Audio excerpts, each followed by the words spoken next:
Welcome to my channel, Appstrain. Adobe Illustrator tutorial po muna tayo. We will talk about the gradient feature ng Adobe Illustrator. At kagaya ng binanggit natin nakaraan, yung paglalagay ng appearance doon sa ating object ay sa pamamagitan ng solid color, ng pattern, at yung isa yung gradient.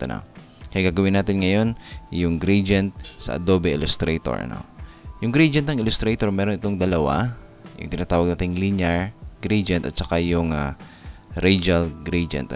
So, unahin po natin yung linear gradient. Okay, meron tayong object. Mag-apply tayo.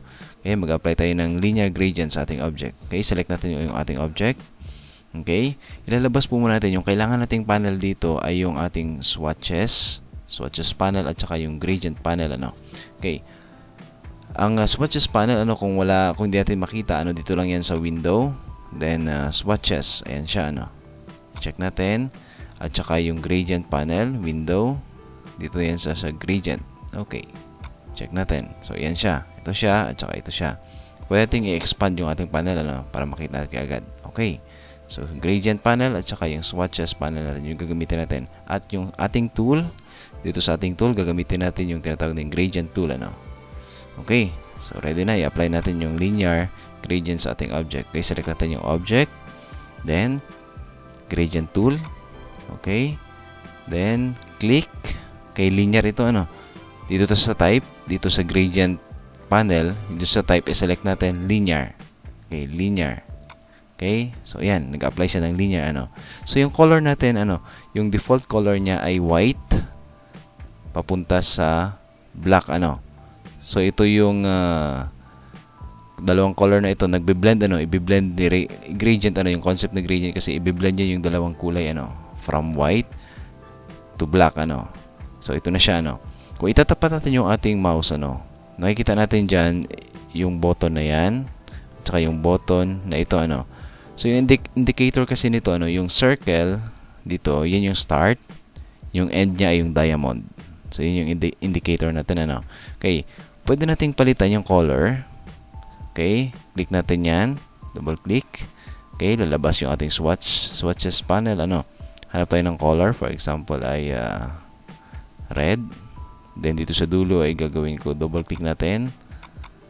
Labas na yellow. Okay.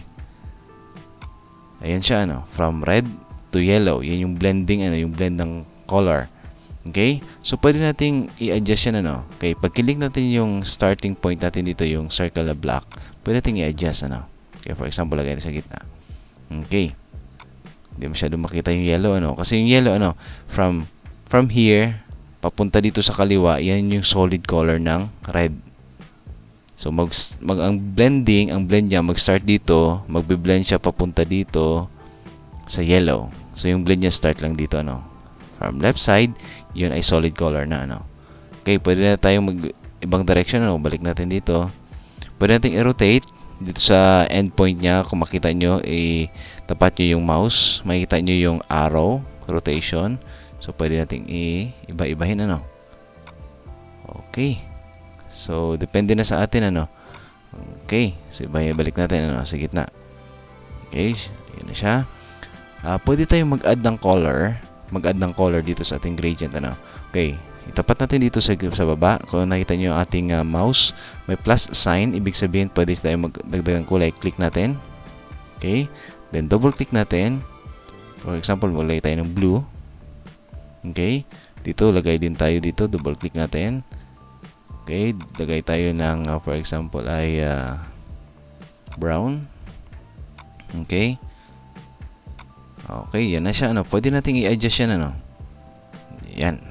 So, depende na sa atin, So, yung mga point na yan sa taas, yan yung control din yan, Para kung saan nagtatagpo, Yung blend ng color, ng dalawang color, yan yung control niya. Okay?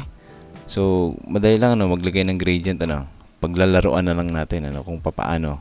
Tapos, pag nagawa na natin yung combination ng color na yan, pwede rin natin siyang lagyan ng transparency kahit sa gitna, Okay, for example. Okay, dito sa dulo, sa endpoint ko yung yellow, gusto ko maging transparent siya. Double click mo lang yan. Okay, opacity, apply natin. For example ay 20. Ayan, 20.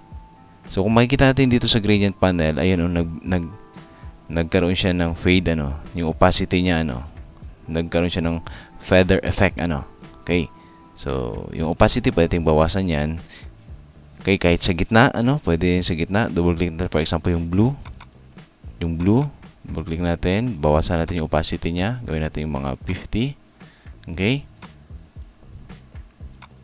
So, kung makikita natin dito sa ating gradient panel, yan din siya, meron siyang opacity, At kung mapapansin nyo yung icon niya, sa ilalim meron siyang additional, may additional siya, Ibig sabihin, meron siyang opacity na nilagyan siya ng opacity, yung gradient na yan, So, yun yung linear, yun yung linear gradient, The same thing, ganun ding concept pagdating natin sa radial, Pero magkaiba lang sila ng direction, Yung linear kasi, one direction lang siya, From here, papunta dito.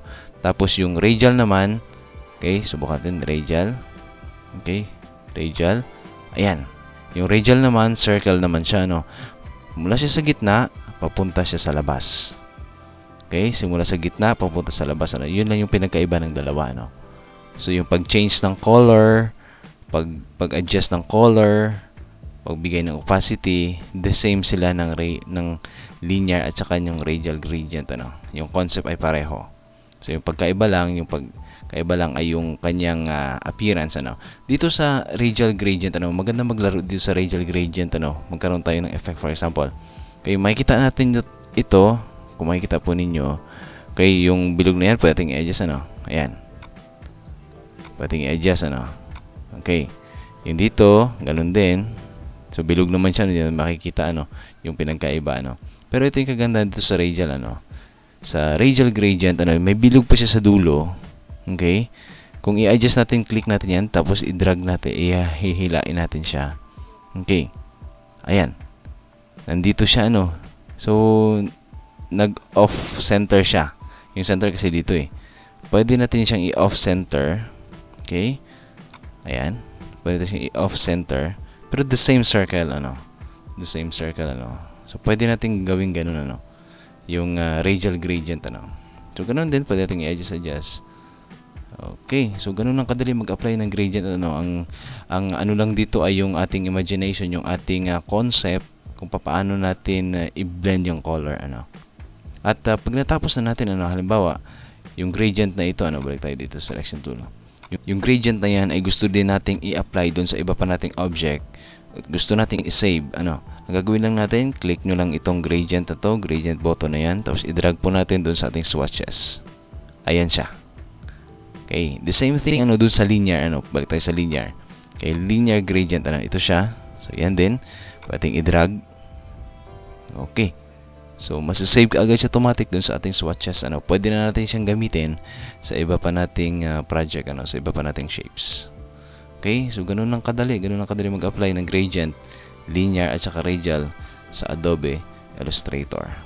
At kapag ka na-master na natin gamitin yung ating gradient, paggamit ng gradient, yung tinatawag na ring mesh, mas maganda i-apply yung gradient doon, mas buhay na buhay yung ating graphics, yung ating shape kapag i-apply natin ng mesh, Try po nating ibigay dito, ituro natin dito kung paano gamitin, gumawa ng mesh gradient doon sa ating object, Thank you for watching at sana po nakatulong po sa inyo yung video na ito.